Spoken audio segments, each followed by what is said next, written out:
नमस्कार जय जगन्नाथ समस्त को मोर यूट्यूब चैनल मामा क्रिएटर को स्वागत। ଏହି ଆସନ ଶରୀର ଆକୃତି ଫଣା ଟେକି ରହିଥିବାରୁ ଭୁଜଙ୍ଗ ଅର୍ଥାତ୍ ସର୍ପ ପରି ହୁଏ, ତେଣୁ ଏହାକୁ ଭୁଜଙ୍ଗ ଆସନ ବା ସର୍ପାସନ ମଧ୍ୟ କହିଥାଉ।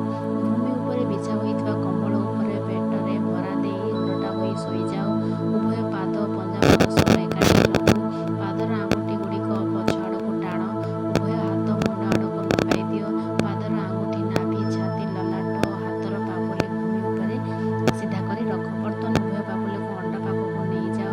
ମୁଣ୍ଡ ଅଣ୍ଟା ଉପରକୁ ଉଠାଇ ଯେତେ ସମ୍ଭବ ସେତେ ପଛ ଆଡ଼କୁ ମୋଡ଼।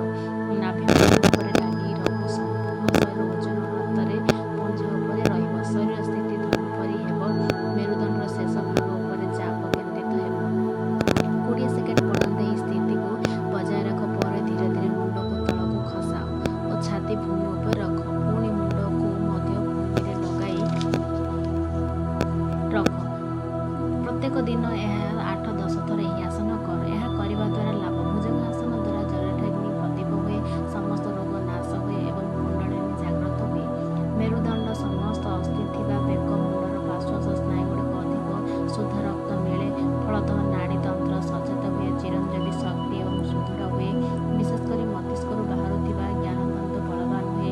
ପିଠିର ହାଡ଼ରେ ଥିବା ସମସ୍ତ ବ୍ୟାଧି ଦୂର ହୁଏ। ପେଟର ସ୍ନାୟୁ ଟାଣି ହୋଇ ତତ୍ସଂଲଗ୍ନ ଅଙ୍ଗକୁ ଶକ୍ତି ମିଳେ। ଉଦର ଗୁହରେ ଚାପ ବଢ଼ି କବ୍‌ଜ ଦୂର ହୁଏ। ଛାତି ଓ ପେଟରେ ବିକାଶ ହୁଏ ତଥା ତାହାର ରୋଗ ଦୂର ହୁଏ।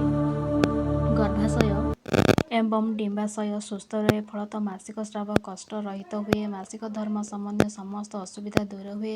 ଅତିଶ୍ରମ କାରଣରୁ ଉତ୍ପନ୍ନ ଥକ୍କା ଦୂର ହୁଏ। ଭୋଜନ ପରେ ହେଉଥିବା ବାୟୁଜନିତ କଷ୍ଟ ଦୂର ହୁଏ। ଶରୀରରେ ସ୍ଫୂର୍ତ୍ତି ଆସେ। କଫ ପିତ୍ତ ଥିବା ବ୍ୟକ୍ତିଙ୍କ ପାଇଁ ଏହି ଆସନ ଲାଭଦାୟୀ ଅଟେ। ଭୁଜଙ୍ଗ କରିଦେଲେ ହୃଦୟ ମଜବୁତ ହୁଏ, ମଧୁମେହ, ଉଦର ରୋଗରୁ ମୁକ୍ତି ମିଳେ। ପ୍ରଦତ୍ତ ଅତି